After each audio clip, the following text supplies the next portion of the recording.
Good morning everyone. কেমন আছো তোমরা সবাই? আই হোপ তোমরা সবাই খুবই ভালো আছো।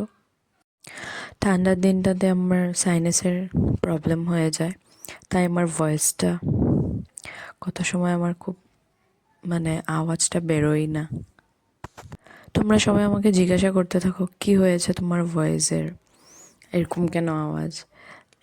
কি করব বলো, আমার উইন্টার সিজনে আমার একটা প্রবলেম থাকে, সেটা হলো সাইনাসের প্রবলেম। কিছু গলা থেকে আওয়াজই বেরোয় না কখনো কখনো।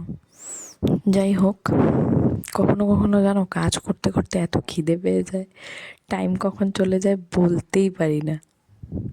এই যে যেমন আজকে আমি আমার রুমের ক্যাবিনেটগুলো গুছিয়ে নিচ্ছি, অর্গানাইজ করছি। কাজের উপর কাজ কিভাবে যে চলে আসে, আর এখন তো ঠান্ডার দিন, টাইম কখন চলে যায় বলতেই পারি না। ড্রেসিং টেবিল বলো, কাপড়ের ক্যাবিনেট বলো, রিঅর্গানাইজ করতে করতে কখন যে টাইমটা চলে যায় জাস্ট বোঝাই যায় না।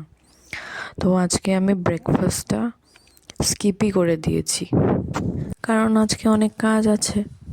আজকে আমি আমার বরের পার্টটা রিঅর্গানাইজ করছি। ফিল্মটা বরের ফেভারিট, তাই সব কিছু গোছাতে গোছাতে রিঅর্গানাইজ করতে করতে কখন যে টাইমটা চলে যায় বুঝতেই পারলাম না আজকে। বাইরের কাজগুলো শেষ করে নিয়েছি, তাই আজকে টাইম মিলিয়ে রুমের কাজগুলো করে নিচ্ছি।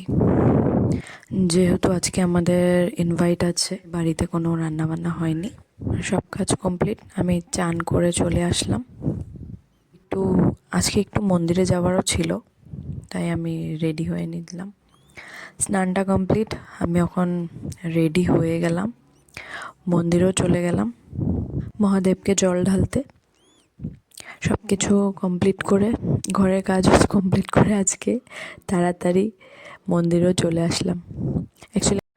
অ্যাকচুয়ালি আমাদের ইনভাইট আছে বেবি শাওয়ারে, তাই মন্দিরে চলে আসলাম। হয়ে গেছে আমার, এখন আমার রেডি হওয়ার পালা। So tata, bye bye.